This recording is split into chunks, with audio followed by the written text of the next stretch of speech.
Welcome to Tracking the Cross podcast, where we get into the nitty-gritty of the times, moonshine in the swamp, the undercover and secret hustle of the early 20th century. This episode is sponsored by the coldest beer in town, Wiley's Top Shelf.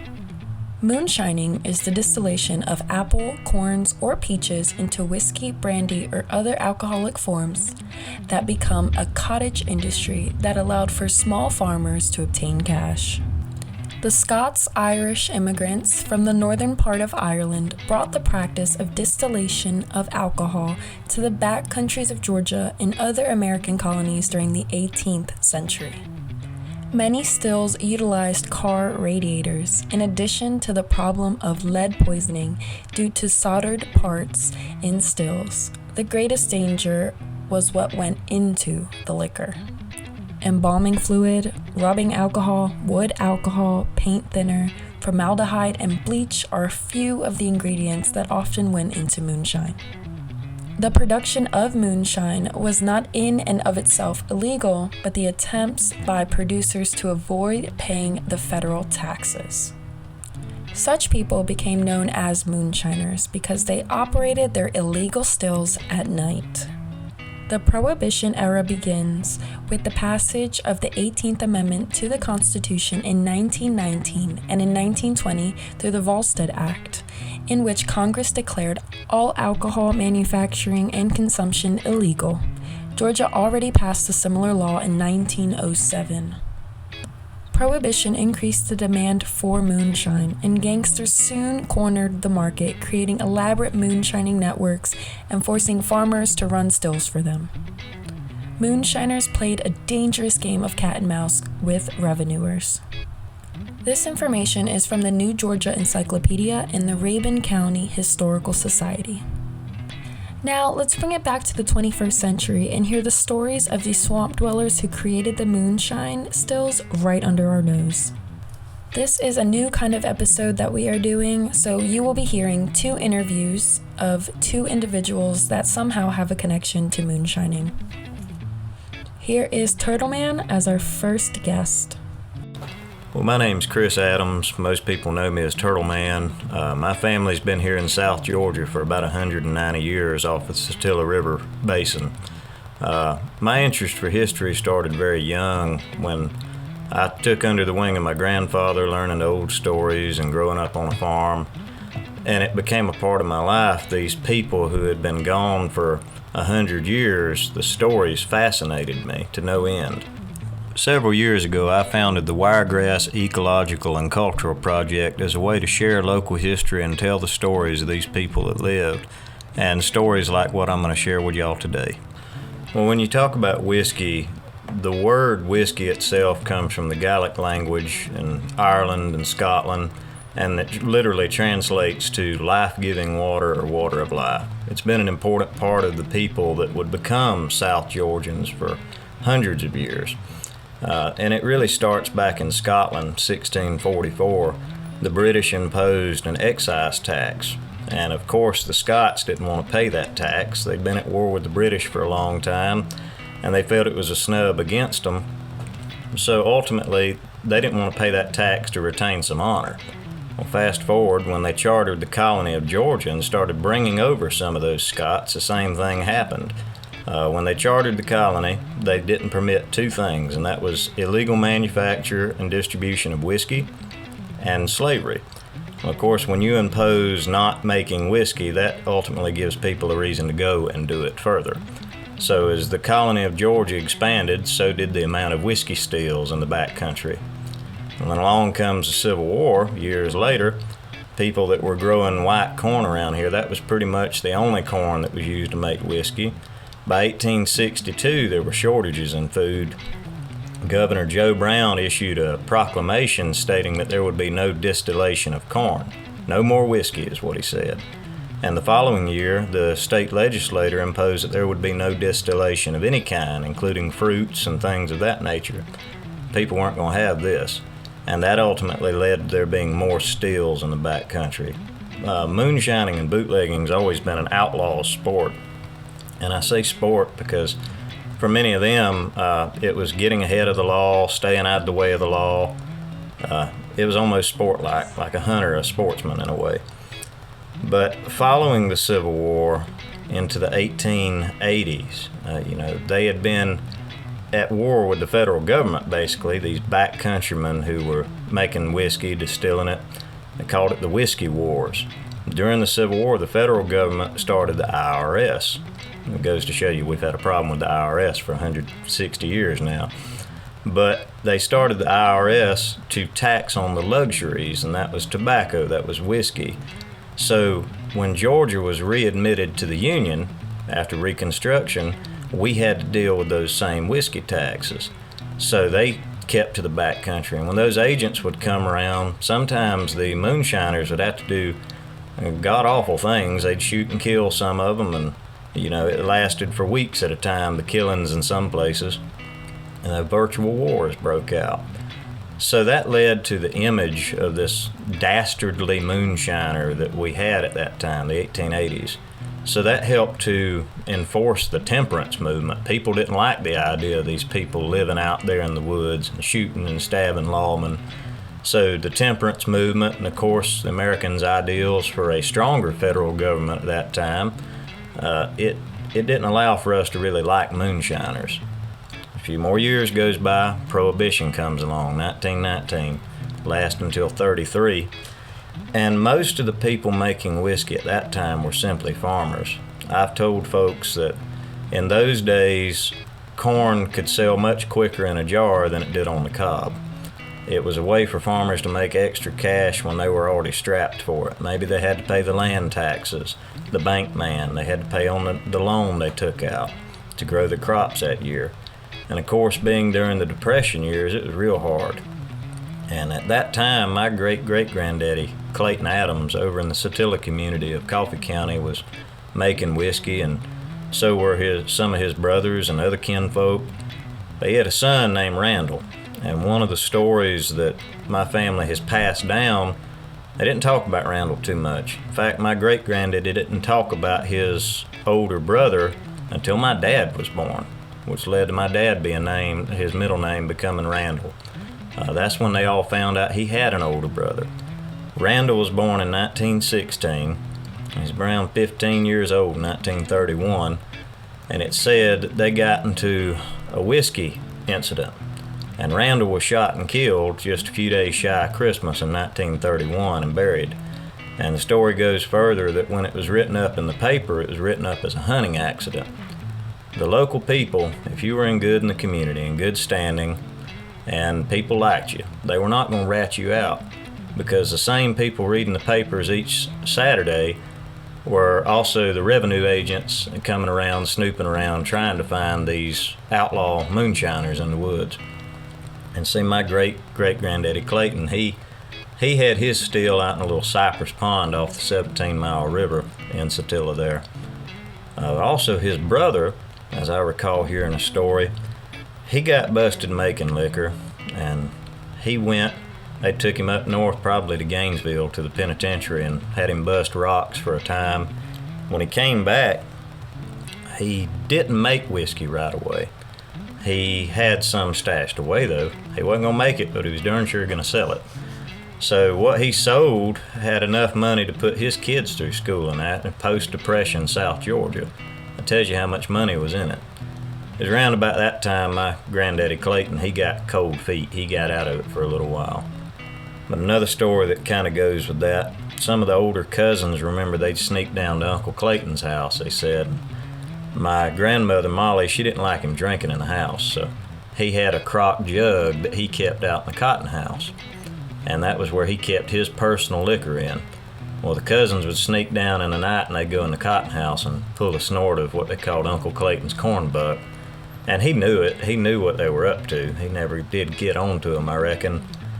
But thankfully, most families don't have a lot of heirlooms tied to things like that. I cherish my rural heirlooms. I don't have fine china that was passed down. I have that whiskey jug that sat in the cotton house, and I have the shotgun with Randall's name carved into the bottom of the stock that was probably there the day that this incident occurred. So these things that I want to pass down, hopefully one day I have children or grandchildren, that they'll continue to be family heirlooms. But my family is not unique in that regard. This was everybody's family in South Georgia at that time. People, they went through all sorts of things to hide these steels. They would go into swamps 3 and 4 miles. Down here in Okefenokee, they would actually put steels onto rafts and pole them out in the swamp. And revenue agents would come around, they'd take them deeper into the swamp. They wouldn't build big smoky fires. They liked to make sure that it was good dried wood, because if you used anything green it'd smoke real bad. They could see it from a ways.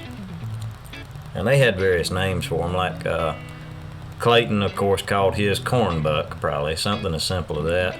You get some names like low bush lightning, alligator milk, swamp water. There's all sorts of names that goes with it, and some that I'm not going to say on here.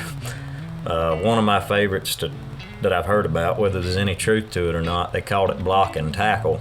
They claim if you took a slug of it, you could run a whole block and tackle the first thing you saw, even if it was an elephant.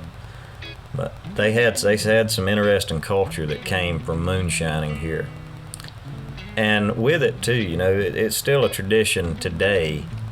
But from 1933, about the time Prohibition ended there, the culture of moonshining shifted. Because by the 1950s, you're dealing with more organized crime. Now, given they were selling to gangsters in the 30s, some of Capone's men, Al Capone's men, would go down to Miami with boats and get liquor from South Georgia and all the peninsula of Florida there, backwoodsmen. These were swampers making whiskey for those big-time hot shots up in New York and Chicago, places like that. But in the 50s, it really turned to organized crime. By the early to mid-60s, there was a group called the Dixie Mafia. Billy Sunday Burt was kind of the head man of that show. He was considered the most dangerous man in Georgia at the time, and that has little to do with Ware County history, both indirectly and directly. He was finally imprisoned here at the penitentiary, where he passed, I believe, back in 2017. So Ware County, the Ware State Prison, comes into this. But also the Dixie Mafia had ties with pretty much all the moonshiners in South, Middle, and North Georgia. If you ran in the same circles, you probably knew somebody or bumped into somebody that was affiliated with that bunch. And if they didn't like you, they'd knock you off. It became very lucrative at that time. And also the quantities and the quality of it changed. This was no longer just little podunk farmers out there with 20-gallon steels trying to fire it off in the woods.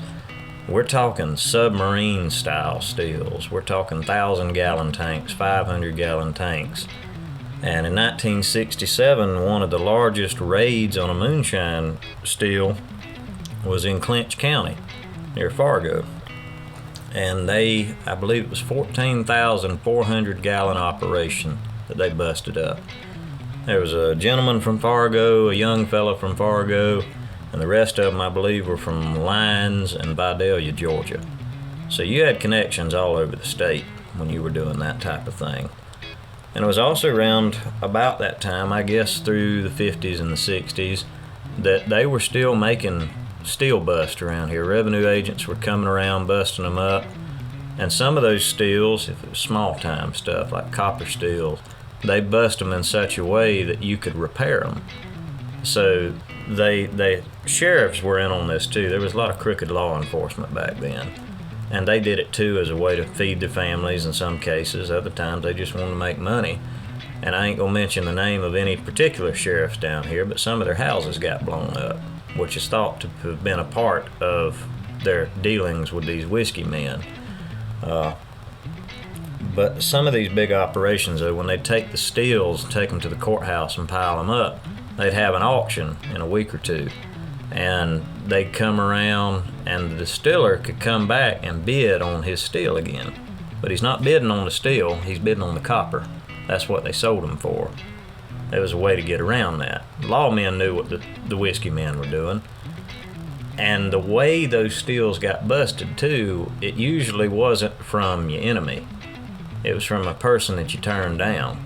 Say a person come to you and he wants a quart jar of liquor or a jug of liquor. Well, you give him one, and he says he'll pay you. He's got credit right then. Well, he may go a couple weeks after he needs to pay you, and he don't ever pay. He come back to you and say, "Oh, well, I ain't got it, but can I get another quart of liquor?" Well, yeah, I'll give you one. A few more weeks goes by, he don't pay. He comes around a third time and wants liquor, and you don't give him one. That's when he goes to the sheriff and he rats you out. And because the sheriff knew that a lot of whiskey making was going on around here, he would have to do something about it. Otherwise, he'd have so-and-so who came and told him this say, "Well, I told the sheriff and he didn't do nothing about it." So the sheriff would ultimately have to go and raid that still site, which he already knew where it was at. But he'd call up so-and-so who was out there at the still. He'd say, "Hey, I'm going to raid your still such and such day." Said, "Don't be there." So that's how they'd get around that. They'd have to take action, and then odds are that whiskey man could come back around and bid on his still. And a lot of times the money that was spent on those stills, selling them for the copper value, that was used by the sheriff's department. They'd have a steak dinner every Friday night. So it was the recycling of money. And it's not just the corrupt law or government officials. There were whiskey men who ended up, church officials, county commissioners, sheriff's offices, local teachers in the schools. And they hid their whiskey, too, in every sort of way. Under a chicken coop, in a hog pen, behind a church, in a schoolyard even. I mean, there was a lot of that going on at that time. And they claimed that most houses down here had whiskey or were selling it. If you went to one house and they didn't have it, you just go to the next one, you'd find whiskey. That's the way the revenue agents thought of it. But it was a different place and time back then. The one thing I do want to say about the making of whiskey, and of course I can't go into the great details because it's still kind of shrouded as an illicit art, it's not illegal to make it.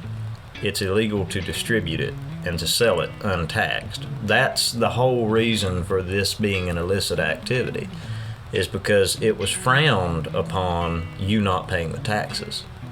And of course these people, it's embedded in their genetic memory, their DNA, not to want to do that. From the Scots to the early settlers to the outlaws to the prohibition runners. And that's where you get into the bootleggers too. The bootleggers were an interesting sort. Moonshiners and bootleggers are sometimes the same thing, but not always. The bootlegger or the rum runner is the one who's distributing. The moonshiner himself is just the guy making it. Those rum runners would soup up cars. Back in the 30s, they had those old Model A coupes. In the 50s, they had the Bel Airs. And in the 60s, it got into the GTOs and things. I knew a fella, he built a compartment under his vehicle to actually haul liquor in. Another one, when he would put liquor in the trunk, the old car would sink down in the back. So he put extra springs under there to keep it lifted up. Some people would have a fake gas tank on there. I mean, there were all sorts of ways. And then your more lowly moonshiners and bootleggers, they'd have a mule and wagon going into the swamp getting their liquor. I heard tell of one guy tying brooms behind the wagon wheels to cover the tracks going in so he wouldn't be noticed. They had all different ways of hiding it. But again, getting off subject, going back to the making of the liquor. To the early settlers, to the outlaws, to the prohibition runners. And that's where you get into the bootleggers too. The bootleggers were an interesting sort. Moonshiners and bootleggers are sometimes the same thing, but not always. The bootlegger or the rum runner is the one who's distributing. The moonshiner himself is just the guy making it.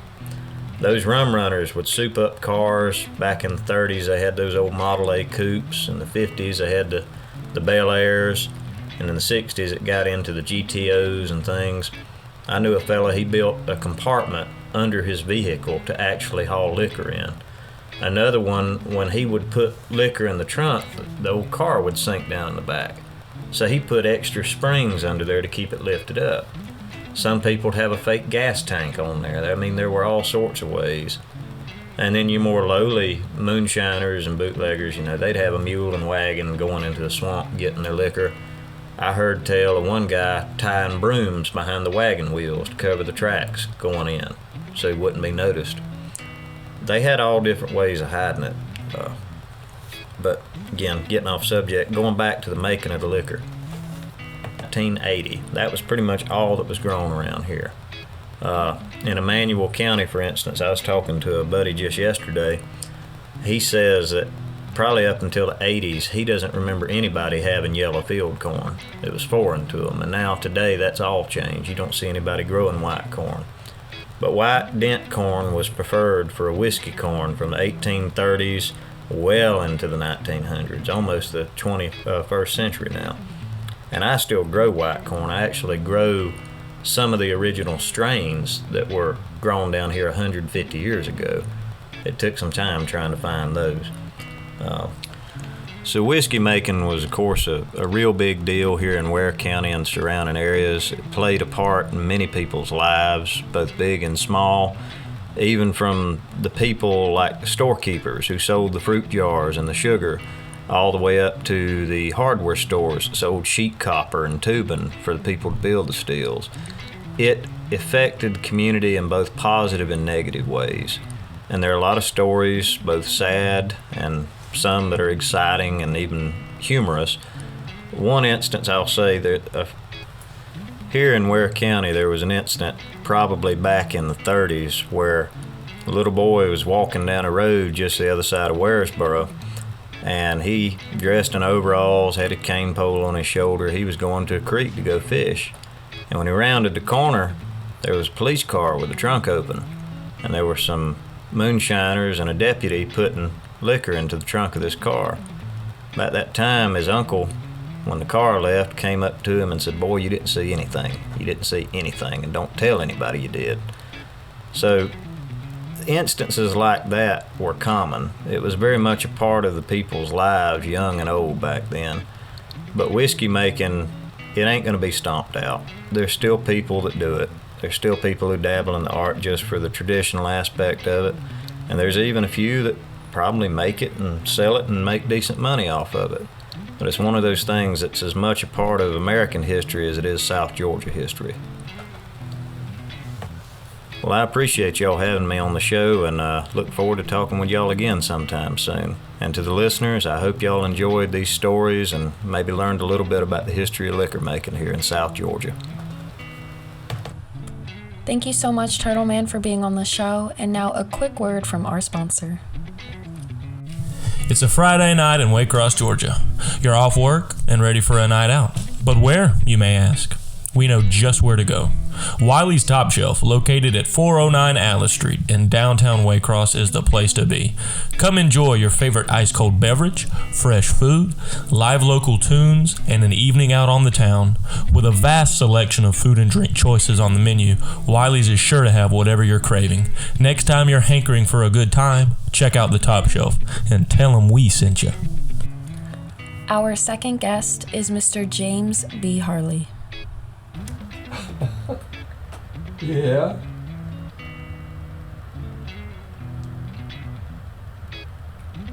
Robert E. Lee. You get all kind of stuff, don't you? Yeah, I found it. Isn't it cool? Yeah. I just remember you talking about him, and boom, just like that, I found the picture. And I was like, that's who Mr. Harley was talking about. Yeah, he stayed in office a long time, but during my lifetime, there were only about three. One was named Marion Johnson, and of course then Robert Lee, and then Big Strickland, who had been a trooper, became the sheriff. And he was a good man. Am I being recorded? You want me to start? You can start. My name is anonymous. My name is James B. Harley.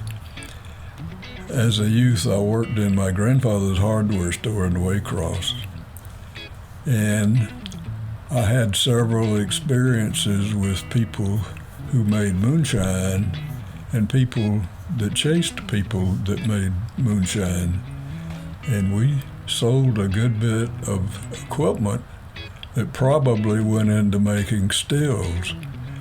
Copper was very popular in sheets at that time because people used it on their roofs for valley tin. And we sold a lot of sheet copper. We sold solder to put it together, and we sold tubing, and we sold valves. So we sort of knew when somebody was buying a lot of those kind of products what they might be up to. And later, I realized that a lot of them were coming in and buying corks. And we kept corks for the fishing people primarily. And they bought corks a dozen at a time.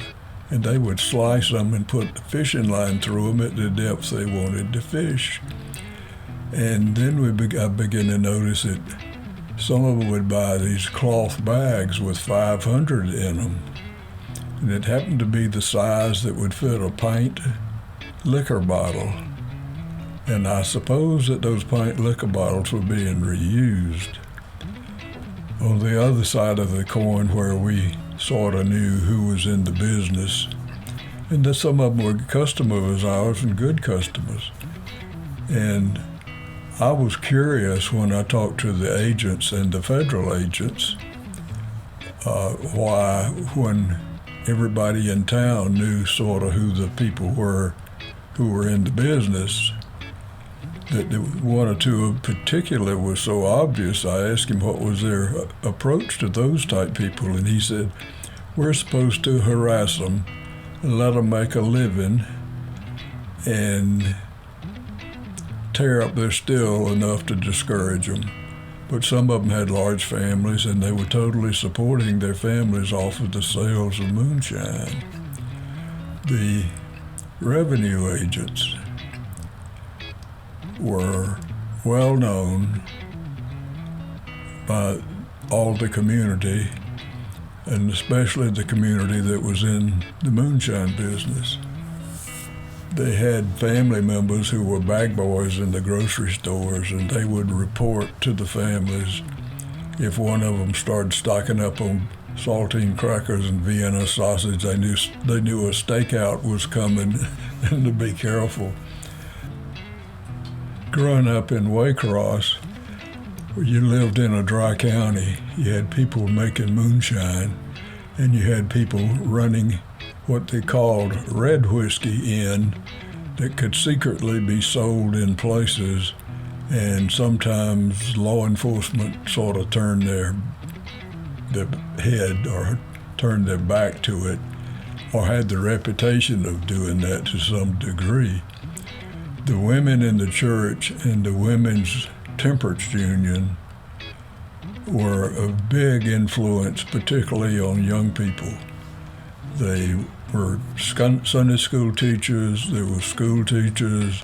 They put a lot of pressure on the young people, even asked us to sign vouchers that we would never use alcohol and things. And as a young person, I never really knew but 2 or 3 people that openly would drink alcohol. And it was almost like the people left town to party.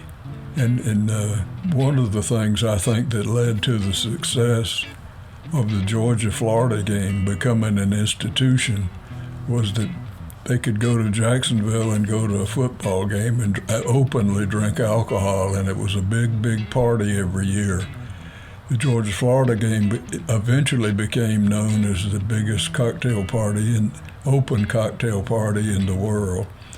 And these South Georgia people would not drive to Athens. It was too long a trip, especially back when the speed limits were 35 and 40 miles an hour. And you could barely make it. But when they let loose down at the Georgia-Florida, they all had a big, big time. And the unspoken word was similar to the words later about Las Vegas. And so what happens in Las Vegas stays in Las Vegas. And the whole community of Waycross changed after World War II. And the laws changed, and people could open bars And however, some of the bar people were not invited to be members of the church, and some people had bad feelings about them. But time changes things, and that eventually came where they had bars open, and yet at the same time, and I speak of this from experience, because we had black cooks, and I got to know them and their husbands.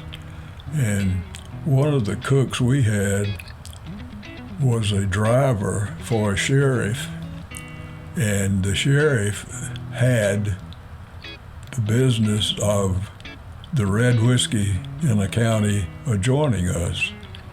And the rules were, among the people that trafficked in that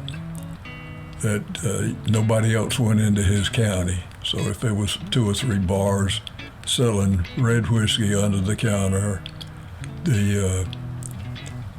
sometimes the sheriff was in with those people and was making money off of the red whiskey that they bought. I don't know about the sheriffs in Ware County. I do believe that the one that I was closest to as I got older was Bill Strickland, and I'm sure he was adamantly against those kind of operations. I was fortunate enough to know several of the revenue agents. I knew the local ones closely because one of them was a very close neighbor of mine as a young person. And we knew what they did. And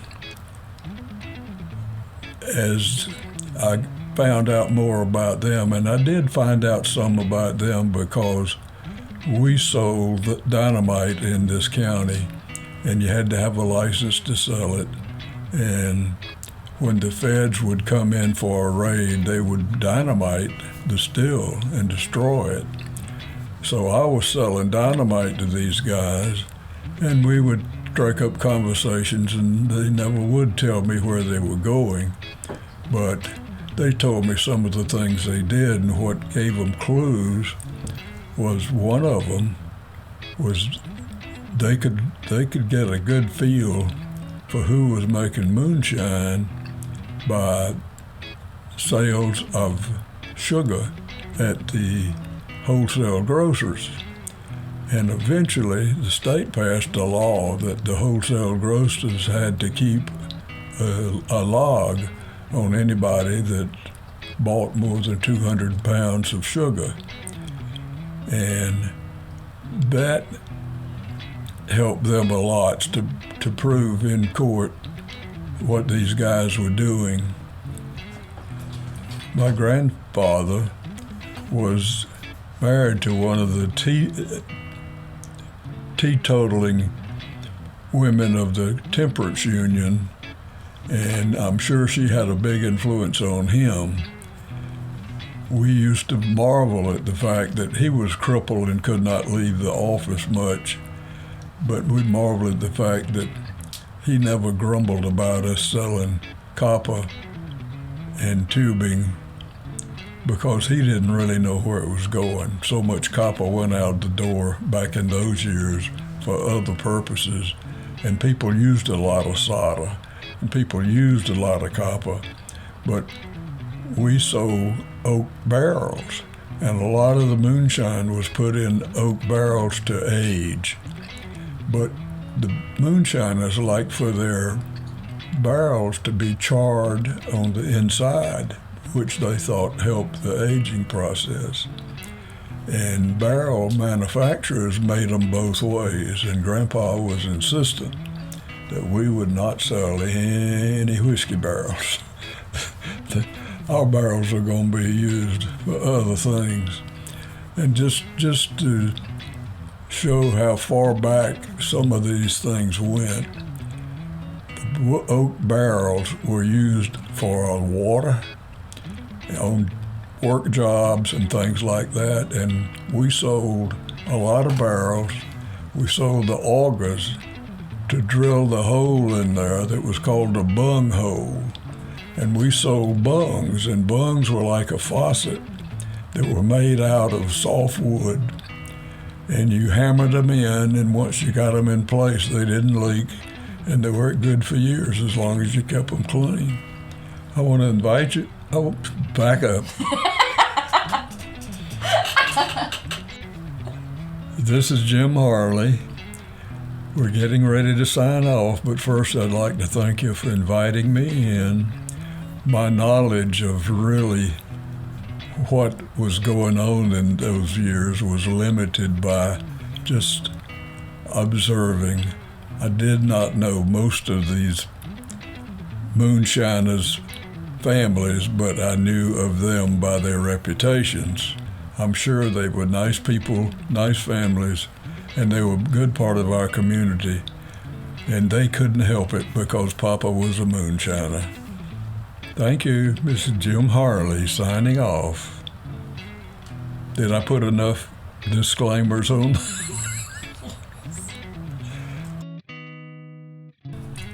Thank you so much, Mr. Harley, for being on the show. And thank you to all of our listeners for being interested in a topic of prohibition and moonshine. Get more information on this episode on our social platforms spelled at TRACKINGX, Tracking the X. Technically, it's Tracking the Cross, but we did it subjectively, so you can call it the X, Tracking the Cross, whatever you like. Thank you so much for all the support we are constantly getting. We're so glad that you guys are so interested in local history as much as we are. Peace out, trackers.